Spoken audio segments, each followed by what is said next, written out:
Hey, this is Aditya from LightHaven. Today we're going to be talking about all the different ways in which we are able to strike with the single stick or the single sword within the art of Pekiti Tirsia Kali. So I'm actually really excited about this video because I see this topic almost never being covered. And one of the reasons is because this knowledge comes from a really rarely known form within Pekiti Tirsia Kali, which is called 144 attacks. Now the history of 144 attacks is quite fascinating.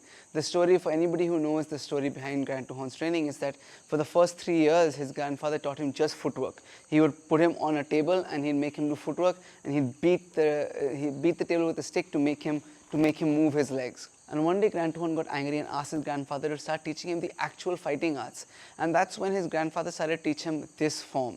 And essentially what it is 12 sets of 12 movements. A lot of you will be familiar with the first 12 movements, which is your basic abecedario.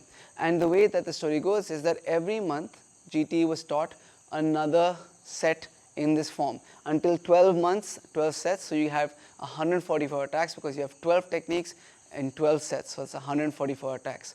And the cool thing about this set is that each set is grouped into the forward version of this and then the reverse version of this. So the forward and reverse means if the forward is the normal version is that's my 1, that's my 2, 3, 4, 5, the reverse starts from the other way. So that's 1, 2, 3, 4, 5, right? So it has sets of forward and reverse, 6 sets of these, and each time that each one of these 6 sets is a different part of the stick that I'm using to hit. So the first one, for example, is just normal standard grip where I'm using the forward part of the stick to hit. The next is another grip, the next is another grip, the next is another grip. Like this we have 6 different grips that are very rarely talked about. And the first set, like I just said, is about fighting in this standard grip. Now the standard grip is useful for very obvious reasons. It is the most versatile. When I want to hit hard, it allows me to do that. When I want to make use full range, when I want to make use of that full range, it allows me to do that. It's good for thrusting, it's good for slashing, right? So this standard grip allows me the best use of my weapon, which is why it's the most popular grip. The next grip that we encounter in the 144 attacks is what we call double force or quantum grip. Now, oftentimes in the Filipino swords, especially the ones that we train with in Pekiti, the Ginantings, you don't really have space to hold with both hands, right? So if I want that two-handed power, I don't have much space to grip. And so I will brace on my wrist like this. So if I'm doing a 1, this hand is pulling through, adding power. If I'm doing a 2, this hand is pushing through, adding power, right? So it's called double force or a quantum grip.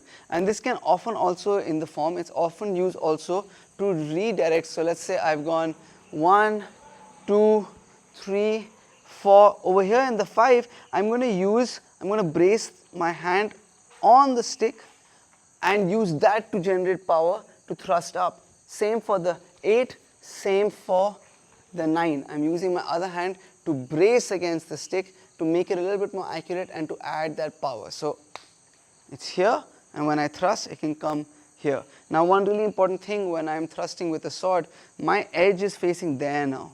And so I'm on the side. I'm not putting my hand on the edge of the blade, obviously. The other big difference is that I am not holding the weapon. That's Trangkadas, and that's what this set ends with. We will come to that. I am bracing and bracing. I'm not holding on to the stick. So the first and second set of 144 attacks is in my standard grip, forward and reverse. Third and fourth is in this quantum or double force grip, again forward and reverse. The next 2 sets, the 5th and the 6th, are in this reverse grip. Now I spoke about this reverse grip in the short that I did, and I stand by what I said. In my opinion, this grip is only really good if I disarm somebody and now I have their weapon, other weapon in my hand in this reverse grip because of the way that I disarmed them, and I need to be able to know how to use this weapon, right? I don't think that there is really any context. Again, people are going to say the tonfa, but that's a different thing. The grip is here, it's coming out here. It's a different set of body mechanics that I can use with it because I'm gripping it in a different way. when I'm gripping a weapon like this, I don't think that there is any set of movements that this allows me to do better than this. This gives me far more range and far more reach than this, right? I haven't moved my feet. I can really easily reach with my standard grip. I cannot reach with my reverse grip. Some people will say, oh, it's good for blocking.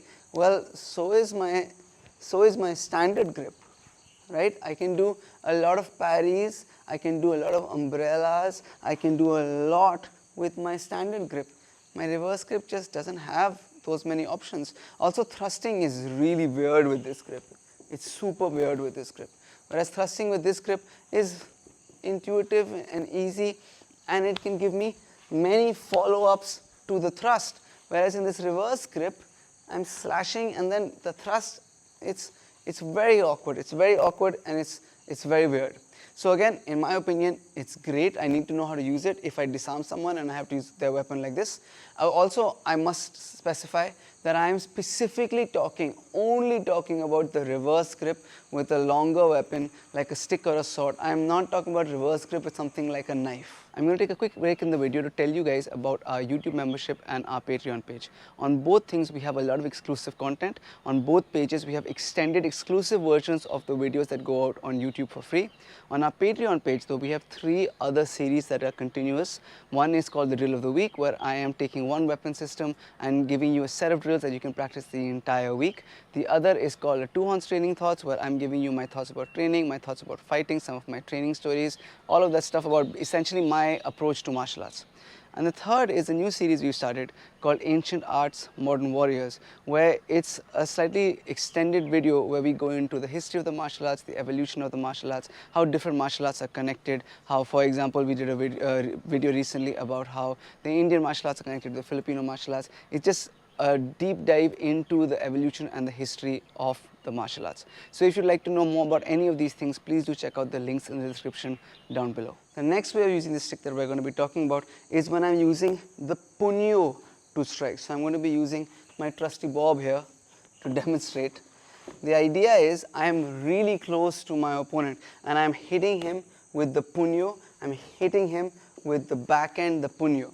Now, the beauty of this set is that it understands that when I'm close to somebody and I'm firing this forehand Punyo shot, if this person is decently trained, it's quite probable that they're going to block it in some way. So the first movement, the literal first movement of the Punyo set is one scoop. I'm assuming a block is coming. I'm scooping and I'm hitting with the Punyo. So it's one, he blocks, I scoop his hand out of the way and I hit with this part of the Punyo.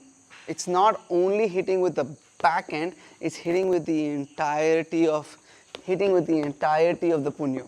There's even in the set, again, hitting from down to up with this part of the Punyo. Whether it's to the groin or whether it's to the head, I'm hitting again with the front part of the Punyo and not always with the back part of the Punyo. So it's really helping you to explore all the different ways that you can use that back end of the weapon. After this, we're talking again, we're going to be coming back to a different use of the Punyo, and that's hooking. And in this set, there's a lot of use of this hand.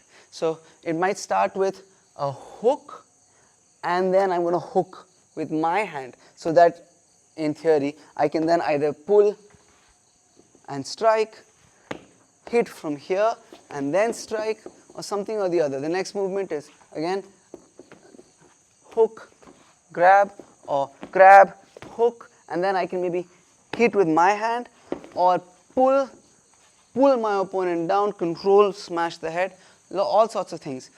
This set has a lot of control of the neck with the Punyo as a hook, but also the idea is of hooking the arm. So I'm hooking the elbow, clearing the elbow. So then I can maybe hit the body, come up, hit the head, maybe look to lock the arm. I am also in this set looking to hook the knee and lift up onto one leg, and then either look for throws or again cutting the head, cutting the legs, something or the other. So this set uses the hook of the weapon. And the last 2 sets are all about Trangkada. So I'm either holding on to the weapon like this or I'm bracing over here.